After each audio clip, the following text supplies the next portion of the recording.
Hey, hello everyone. Robert Krinovich with the Vero Advisors. Glad to be talking to you again today from wherever around the world you're joining. We're going to continue the conversation on modernization and digital transformation.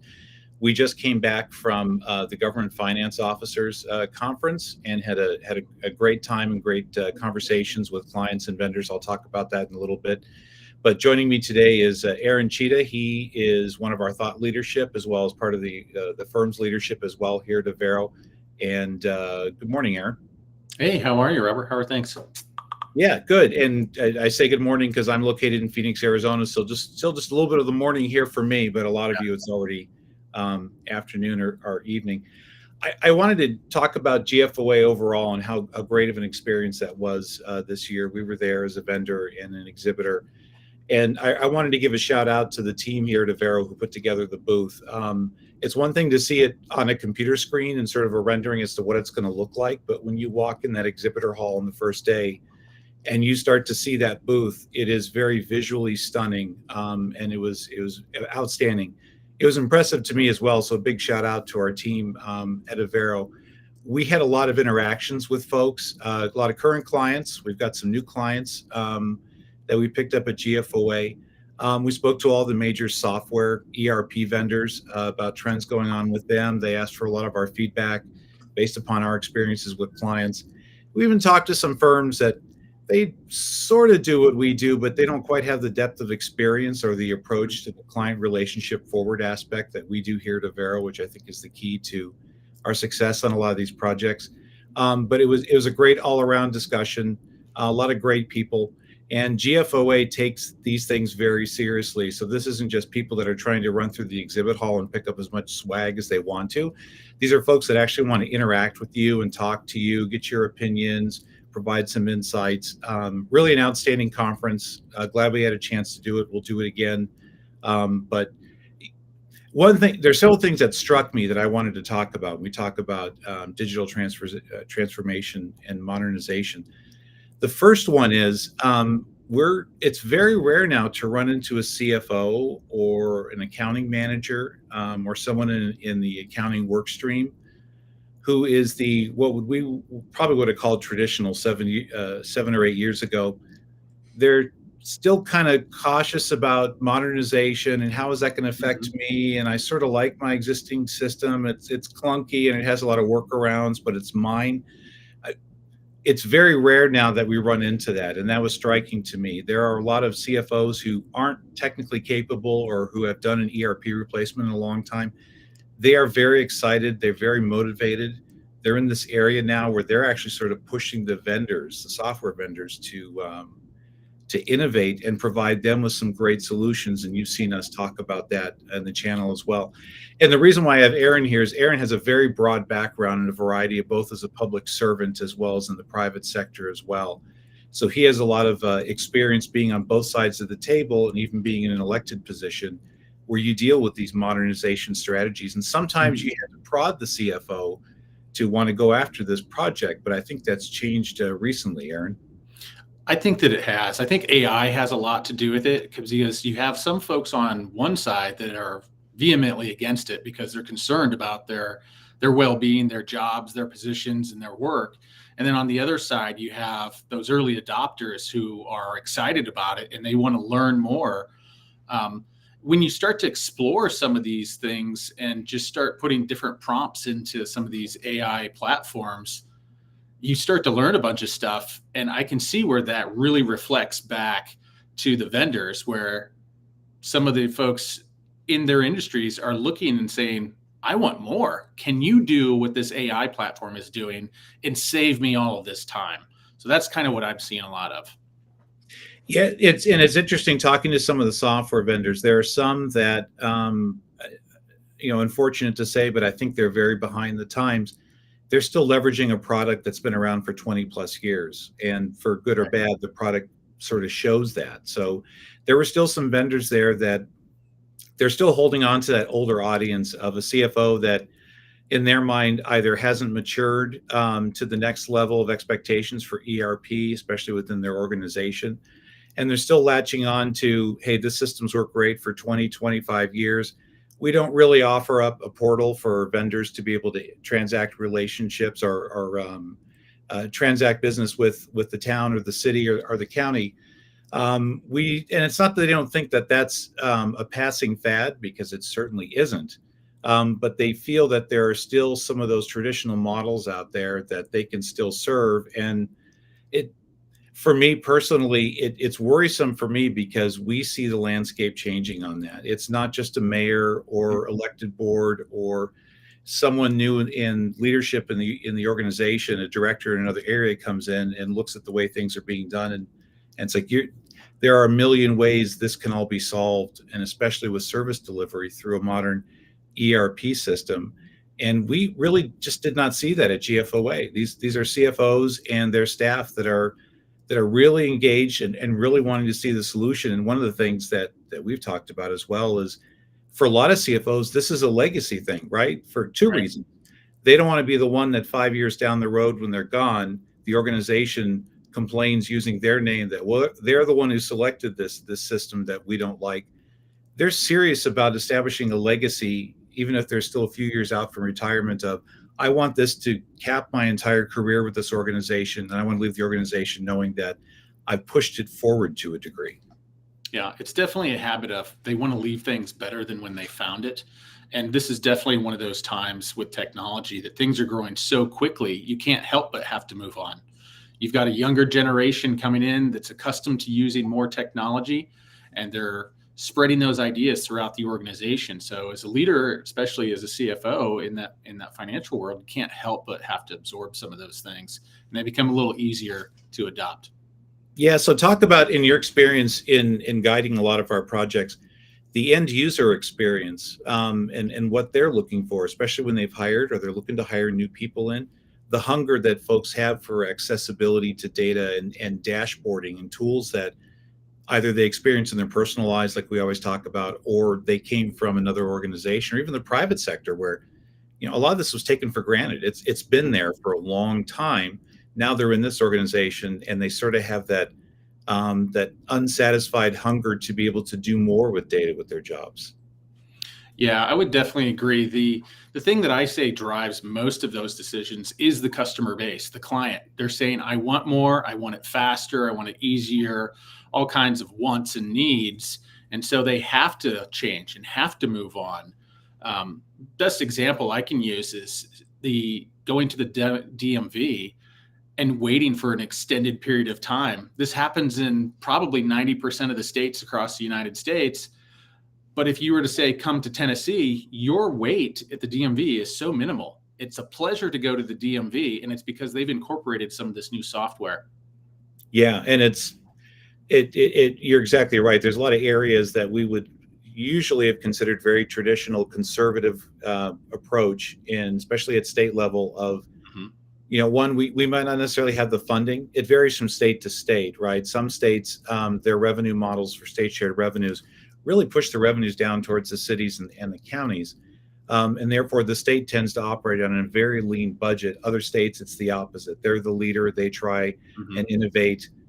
They're big on economic development. They feel they've got a good pulse on the communities as well. And so they try and drive that innovation. And the contrast can be striking in a lot of areas. But I really think a lot of these solutions are within the reach and affordable for mid to smaller government. Would you agree? Yeah, they absolutely are. A lot of people don't realize that it's while it can be a difficult transition for some, depending on the size of the project, for the most part, it's a fairly simple transition. And then once they get to that point where they can transition everything over and now they're using that new system, it's a no-brainer for those folks. Yeah, even to it's funny how the cultural change and the organizational change management happens very quickly. Clients sometimes caution us, hey, I don't think we're quite ready for this. You're going to have to really help us and guide us on dealing with the change management, because there's still a lot of staff, they haven't been through an ERP replacement in 10 plus years. So they don't know what they don't know. And therefore they turn to us. But the minute you get them on board with the organizational change, and we keep them, one of the big jobs we have at Avero is keep that momentum going forward. Make sure that OCM doesn't drop off the radar throughout the implementation, because the implementations can take many months, if not years in some cases, with multiple work streams going.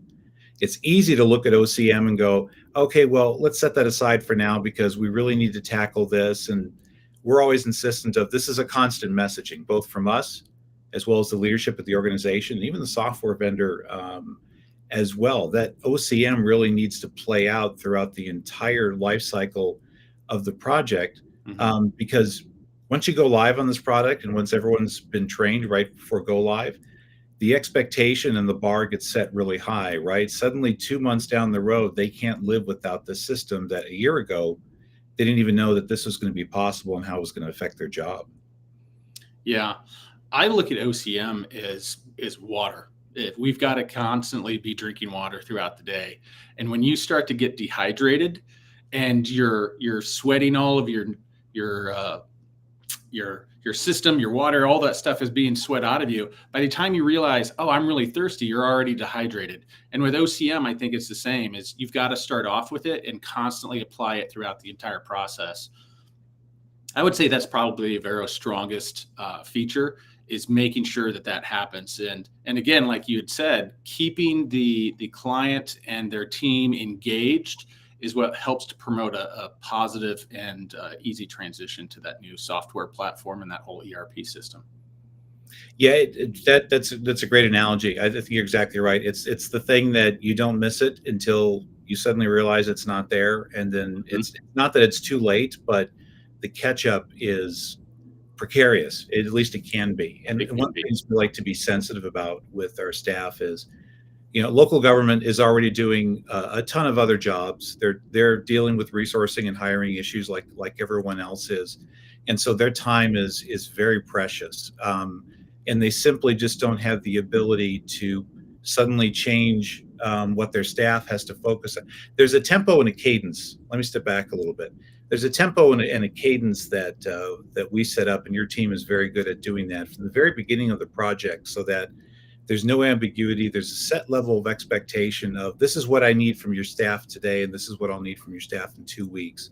And figuring that out with the client and then keeping that cadence going forward really helps the client feel like, okay, I'm getting the right balance here of I'm spending the time I need to on a weekly basis on this project, but it's not occupying everything I'm doing because I still have 10 other tasks that I need to complete this month. And especially when we get there and they're about to start internal audit, or they're bringing in their auditors for their annual audit, for a lot of CFOs, that's a time of, okay, I need to cut out everything on the periphery and just focus on that. One of the questions that just came in about the role of the CFO evolving in the next 5 years plus in digital transformation, I think that's a key thing that CFOs have learned how to adopt, which is they know that they are the cornerstone to these projects being successful and that they have to stay involved. And they're finding ways of doing that balance and being clear with us as to their expectations so we can respect their time and do it as well. But one of the key things this question always brings up in my mind is the CFO tends to be incredibly impactful for an organization, no matter what it is, whether it's the private sector, whether it's government. The CFO is probably the second most important position in the entire organization, because a lot of what comes out of the CFO sets the precedence for how the organization reacts to change, how it adopts new strategies, because it all comes back to finance, right? The biggest resources on any project are people, time, and financial, right? Yeah, and I've seen it in the past where maybe the CFO was included for the financial determination, but then they were removed from the rest of the process, and maybe the HR team or some other folks on the executive team would take the lead on that. But not anymore. It's because a lot of this is financially driven. The platforms they're looking to improve are on the financial side. So they're a key player, not in just approving and checking balances and budget and all that sort of stuff, but also as far as the participation to improve their own system and their own services. Yeah, and I think that's why GFOA was really impressive this year, in seeing that it used to be that another department, usually human resources or talent management, was the one that was really pushing, hey, we got to get off this old platform. It's way too many workarounds. I've got employees that are expecting to be able to log into a portal or an app on their phone to update their benefits. change in your life, so you have to drop people off your benefits or add people to your benefits, or just updating basic things like what are you doing for your retirement account? Are you changing your contribution this year? There's an expectation that's all going to be done on a phone. They're not require going into HR or filling out paperwork for that. So HR used to be the big push for the innovation. Right. CFOs tended to lag behind that. And we're just now seeing that shift where it's the CFOs that are really pushing this forward for all the reasons we just talked about. And they're the ones that want to innovate. And if we're going to do all this, because ERP implementation is a major disruption to an organization, it's hence the reason why it has to be successful, right? There's no alternative. There's no sort of implemented or let's implement it now, but we'll go back later and fix these other issues. CFOs are getting very serious about, no, this is going to be done correctly. It has to, because it tears up a lot of their own internal processes. And a lot of the things that we see, such as, well, the reason why we do that today is because that's how it's always been done, right? We hear that on a regular basis. CFOs are just not willing to accept that as an excuse as to why are we going to continue to do that with our brand new ERP system. Yeah, a lot of what they do is so integrated with the operations side of the world that it's no longer about how many parts did you produce. It's now how many parts did you produce in what time and how much did it cost us? And if there's ways to improve any part of those processes, left or right, and an ERP system can solve it, it makes sense that they'd be involved in it. Yeah, and one of the other key takeaways from GFOA is striking the balance with shared risks and what I call a shared fate, because Mhm.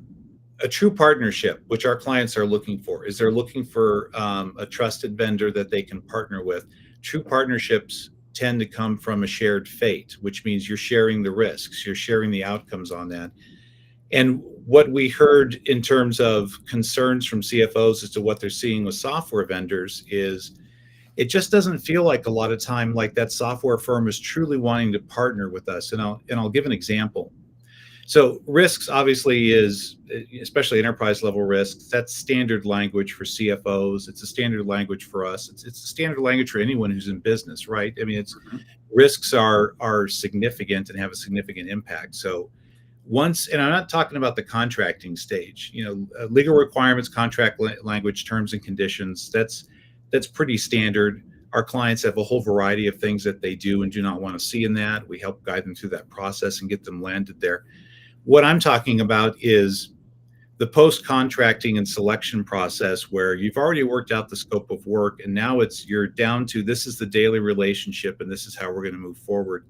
We're hearing from CFOs that they're still concerned that software vendors don't show that type of shared fate in a lot of the regular conversations. They feel that there's still a little bit of hedging and protection that the software vendors trying to do to protect their own interests. And I Mhm. think that's really an important point because we strive in every way possible not to have that relationship with our clients. The only way they're going to trust us is we share that fate, we share those risks. We know that this has to be just as successful for them as it does with us. So, in your experience in dealing with that, what do you think the balance is on that? Because I'm recognizing that there's rarely going to be perfect alignment across the board as to shared risks. It's just very difficult to do in business, but at the same time, you have to be willing to accept and share those risks with the client in order to be bought in to what they're doing and really to put your best foot forward. What's been your experience on that? I'd say we see that a lot. Most recently, we've had times where the client has said, "Hey, thank you for stepping in and addressing that issue." Again, they may not know what the next step is, and so we're going to take them by the hand and we're going to help them to see, yeah, this is an issue or a potential risk. We're going to find ways to mitigate it, but we're going to walk you through it. And it always makes them feel better knowing that they have someone like us on their side. Simultaneously, there are other times where maybe the client is asking for something that the software can't fit. So we'd help to mitigate that relationship as well. So they understand that you're not actually at risk for this particular situation. The software doesn't do that. It can do it this way instead, and help to alleviate some of those fears and anxieties that they have. Yeah, and I think that one of the keys, because I have a background in local government. You do as well. So do several people here at Avero. I think the key for us has always been is honest communication Mhm. about the risks, which means that there's no surprises, there's no ambiguity for the client, and the classic question of when do you as a firm decide you're going to notify me as the client that something is important that is either imminent or is starting to show up on the horizon as a possible risk. And the answer is simple: is you're going to know the minute we know as well, because Right. we're going to be honest and straightforward about those risks, because the earlier we can talk about them and mitigate them or control them, the better everyone's going to feel, and the greater chance the project's going to be able to roll forward without any sort of a disruption or a major stopping point. Yeah, exactly. So the other thing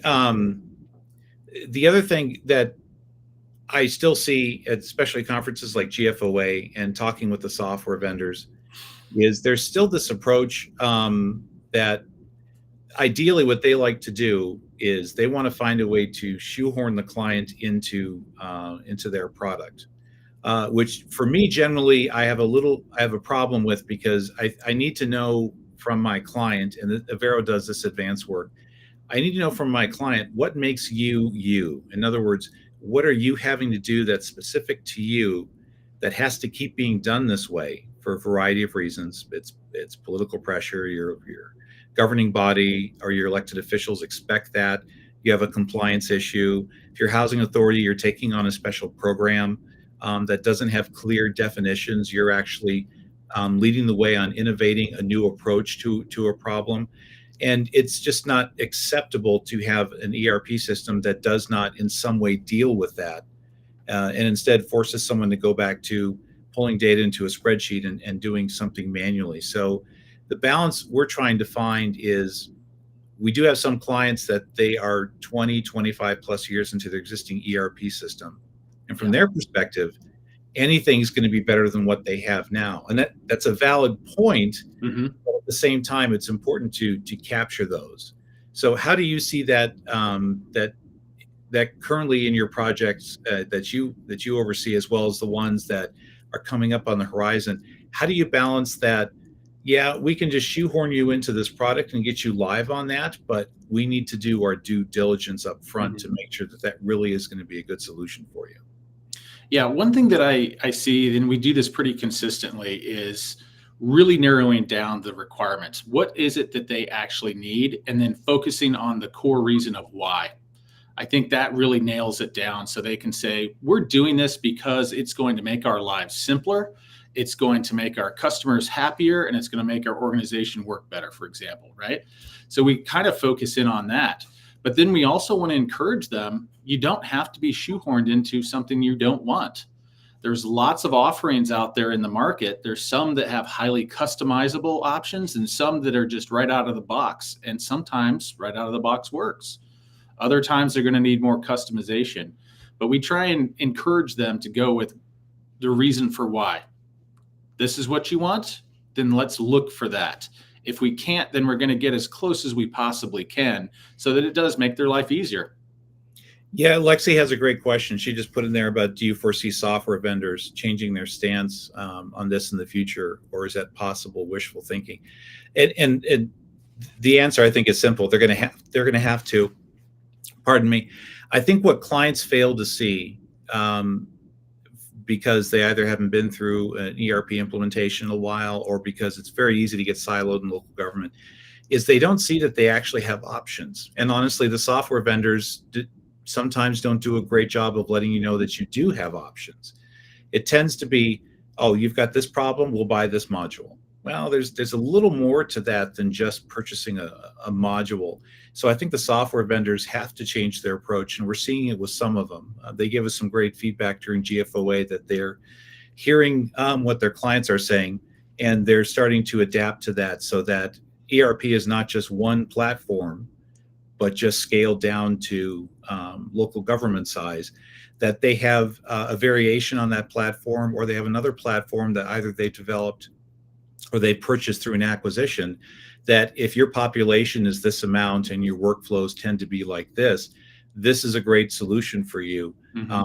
And allowing the the client to make an informed decision, and the client usually has us help them with making that informed decision as to, you know, this product seems good for us, but is this really going to be the same thing in 5 years that's going to serve our needs? So Right. even with the selection of options, there's still difficulty at the client level of understanding, well, tell me what these options mean in 5 years. That's another area I think software vendors can also do better on, honestly, Mhm. which is showing you how's the product going to look in 4 or 5 years, and is it going to be adaptable to what you want to do, and where you're going to go. Yeah, I think it's definitely going to be market driven, like you're describing, um, and I think we see this now. It may continue. I don't know, but I look at it and say there's so many different platforms out there, and just use a payroll system as an example. A lot of those are geared toward, as you described, the size of the company and the types of transactions that they do on a daily basis. So it's really interesting to see that if you're a smaller company, you're going to use this particular payroll system, as opposed to, as you grow, you tend to get that middle level one, and then you get the large one, and then at some point you've got your own finance department, and you're rocking and rolling. But yeah, I think that it'll still remain a little bit of the niche market depending on the size of the company and those needs. So let me ask you about your perspective on. We talk a lot about the client level, project sponsor, executive in these. Let's talk about the public officials, the elected board, the elected officials who have custody of the vision and the overall guidance of the organization through the voters. What's a good way to approach ERP with, and I know this is a multifaceted question, but generally, what's a good way that either we do or we would recommend to a client to approach that relationship? And let's assume this is being driven by the CFO, but they haven't really explored this yet with their governing body. What's a great way for them to share that vision with their governing body and maintain that vision throughout the life cycle of the project? Yeah, I think a lot of it comes down to education and informing them. This is where our current state is. This is what we want our future state to be.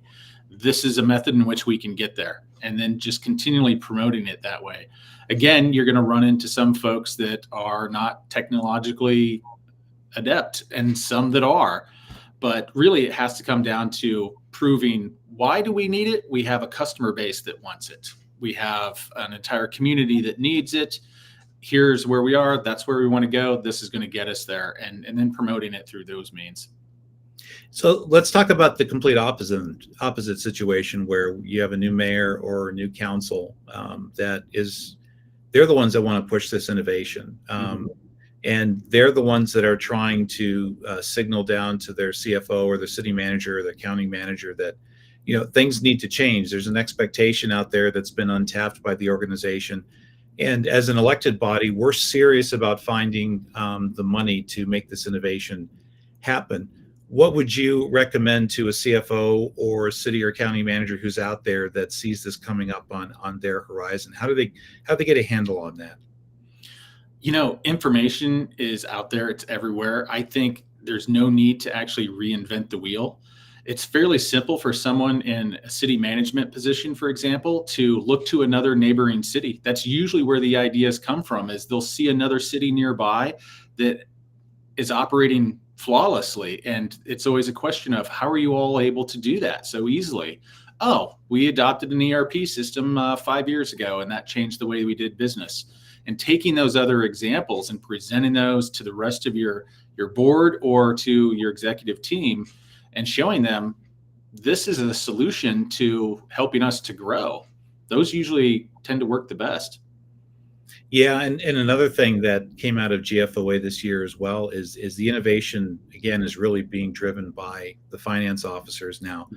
And traditionally, that was either put in the hands of a CIO or IT, or they're the ones who were charged with going out there and finding the solution. And what we've seen change for the better is, and like I always say, I was in information technology in local government for quite a while. I have a great perspective on vendor relationships, on the contracting aspect. How do you set this up long term? How do you work with finance to get the funding? But at the end of the day, I was not the end user. And I always had to find that spot where, if as a CIO, I was in charge of leading this procurement, I had to make sure I was conscious of that delineation where I had to step back and go, I'm not the end user. I really need end user perspective and buy-in on something like this. And I think we're seeing that change with selection committees, right? Where the balance is being shifted from a room full of IT folks who are asking you questions about a product that they've never used and probably never will use, but they're the technical ones. So someone decided they get the questions. We're seeing a shift in the selection committees and how those are put together nowadays. Yeah, we are. And if we think about it, before we get to that step of the city mayor or that board member or even a CFO or an executive team member, it comes to them even before then, when, as you described, from the user themselves, which leads us to those selection committees tend to be made up of users, people who know exactly what it is that they need to do. I am not an expert in all finance, but I have 6 or 8 accounting clerks, AP, all those sorts of folks who are experts, and I can rely upon them to feed me information so that I know the product that we're going to examine is going to meet those needs. So what better than to put them on a selection committee? Yeah, we've even seen selection committees recently where a council member is part of that committee, Mm-hmm. or even a citizen or citizen group that is already standing within the organization. They're brought in, and I have to applaud those efforts, because when I was in local government, honestly, when that occurred, you're a little fearful, right? Because you don't know that someone coming into your selection committee who's outside of the day-to-day of the org, are they going to understand? Are they Mm-hmm. going to be sort of pie in the sky and they're going to wish for everything, even though it's not practical for us to be able to do that financially? But the ones we've dealt with, and even our own selection committees where we respond to an RFP and we do a sales presentation, the council members and the citizens that have been on those have been outstanding. They're really informed, they're really engaged, and they understand the balance of, as a citizen, I want to see everything and I want to be very proud of my city and I would like Mm-hmm. everything to be modern. But at the same time, I don't want you to raise sales tax on me. Right. And there's 7 other initiatives that we're trying to do this year as well. I have to balance with that. They seem to be pretty well informed as to, okay, here's the general scope of what we need to do. This is what's affordable, but most importantly, this is what's going to be the most impactful. Because one of the big concerns that some people have, especially at CFOs, is they're going to overbuy, right? I'm going to buy a Right. system that's way more than I need, with a big price tag, but in 2 or 3 years, I'm going to look at the recurring costs and go, I don't use half these modules. This is a cost that's very difficult to justify. And what can happen is you slide back into that boom bust cycle Mm-hmm. of ERP, where now you're dissatisfied with your brand new system, and you're already starting to reach out and look for that. So talk about how Avero helps control that and helps set the expectations on that and gives the client like a frame of reference to use in making decisions like that. Yeah, it's definitely the advantage of having a Vero on your side is we're able to step in and help folks understand what their needs are and what that software system can do and how it can grow with them, or they can start at a very basic level and then build it as they grow. And I think that's the biggest key feature that we're able to offer is that experience and that background with all these different software vendors and their products, and be able to help our client make a decision without overbuying or underbuying, to get them right into that sweet spot so that they can start operating right away with little to no effort. So you've done several system demos recently for our clients and been part of the selection process. Do you have any, I guess, key takeaways or advice that you would give these software companies that are showing up to these demonstrations or are in their proposals or other areas of contract negotiations? Are there things that you're seeing that you would like software vendors to focus on and maybe do a better job at, or be a little bit clearer on how they do something? What are you seeing? Yeah, I would say some of the issues that we've seen in the past is maybe not answering all of the deliverables in that RFP. And I would say that's the most important, whether you're in a profit or nonprofit industry, when you have a request like that that goes out, you've got to be able to answer each and every deliverable that's in there. You can't cut corners. And it sounds like it's just trust us, we'll get there. We have a team, but we don't want to do this. We don't want to talk about it yet until we get to this point. Try and give as much information as you possibly can right up front, because it alleviates a lot of those questions that maybe the client can't ask you because you've been disqualified. Yeah, I'm even thinking of some basic ones from my perspective as well. And we live up to the same standards as well, right? We're a selected vendor. We go through a lot of the same processes that software vendors go through. Probably not necessarily into the great, because we build the demo scripts that, or we help the customer build the demo scripts that are part of the evaluation process. But the cornerstones of what we do and what the software companies are still the same, which is return the client phone call. Yep. It's painful for me to have to say, but we heard from several clients at GFOA that there are some software vendors out there that aren't even returning the phone call. They're not responding to a request of, I haven't heard from my customer service rep in 6 months or a year. That's unacceptable. I need to be able to reach out to this person and talk to them or submit some information or get a question on something. So in my mind, it's the basics of return the phone call. And as you and I have seen recently with a client actually showing up for the demo, That helps. there's people out there going, that's unimaginable, but it happens every so often. A vendor will cancel at the last moment, or for whatever reason decide that they're going to decline to come on site to demo. And I mean, that's devastating. It's certainly something that Right. we would never do. The reason I point it out is because a lot of ERP and CFO related projects, there's a strong word of mouth aspect on there, because the CFO at one organization, to your point, is talking to someone in a neighboring community. They're talking to the CFO at their old organization that they left.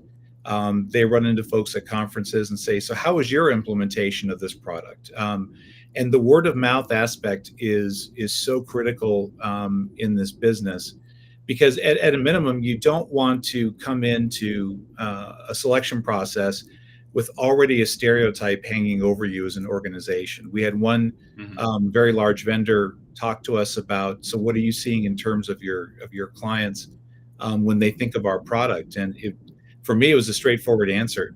They still think your product is overly expensive and too complicated. And your product has been around for so long that everyone on selection committee, most selection committees will have at least one person that's heard of your product and went, yeah, I talked to the person over at the county and that didn't go very well. The data conversion was problematic. Yeah. It's very important as a software vendor, as it is for us, to have what I call a wake of very happy customers, the ability to call any of my clients and they will give you the direct answer as to how did Avero treat you and lead your project forward into success. It's the same thing with software vendors, right? It's we're in the same mix with them in terms of reputation and being able to demonstrate that, a project like yours will be successful. We've done a project like that before, and you can certainly reach out to these folks and they will tell you what it was really like. Yeah, where I've seen it the most, and this is a good example of that software company treating their customers like the number one customer, which I think is the best piece of advice, is when we do reference calls. We'll call them up and say, what was your experience working with such and such vendor? And they're excited to answer the phone as a reference. They're like, yeah, I'd love to talk about them. They're fantastic. They did X, Y, and Z, and we're so happy. And now everything's going well, and we highly recommend them. Those are the best reference calls. Yeah. So, in about the minute that we have left, I just want, and Lexi just pointed out, good references can make or break your company. We run into on an occasional basis where a reference that is listed as part of a software vendor's package and proposal, those reference calls aren't always what I think the software company expected them to be. Sometimes we get some surprises. I've even been in a situation in local government where someone was sent to me to provide a reference for a software company, and I I was I was speechless because the relationship had not gone well with the software company. We were even looking at replacing them, and we'd made this known to the software company. Yet they sent someone to come talk to us as a reference, and I was kind of surprised. It's like, I don't think you're going to get the kind of reference the software company thinks. So it's the same thing that we do, making sure that your references are solid, that they are going to, you can recommend, and this is the way I look at it. You can reach out to my former clients without any fear on my part that Mhm. you're going to get a surprising story. You're going to hear great things about Avero, and they're going to tell you the honest truth. And I think that's an important thing as a company to keep an eye on, that just because this project was successful, you can't just necessarily stick it into a proposal, especially if you haven't maintained the relationship with that client post project. Yeah, I think exactly. that's a key aspect. Um, any final thoughts, Aaron, as we close out here? No, I think the biggest point here is talking about those, not just the software vendors, but any of us, is treat your client like they're your number one client, and it will pay dividends for you, for the client, and then later down the road. Yeah, and the personal enjoyment I got out of GFOA is as our clients are, I'm constantly amazed at how interesting and engaged and energetic our clients are, and even clients that weren't clients when we were at the start of GFOA, but wound up being clients by the time we were wrapping things up.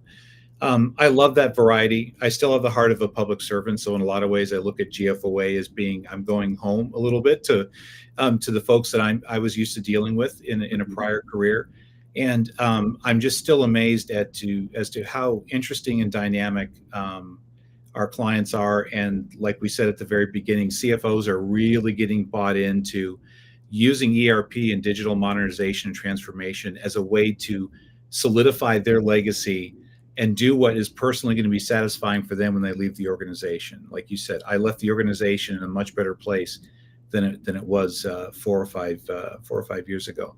So thanks everyone for joining us. I appreciate the questions. Avero Advisors, you can look at us at social media, look at some of our other videos as well. I would love to see a lot of you back for the next live session. I believe we have one scheduled for next week as well, and we're going to continue that cadence out. And I appreciate everyone's time. Thank you, Aaron, for your insights and your constant guidance and leadership to our clients. I really appreciate it. And everyone, have a great day, and we will see you again. Thank you.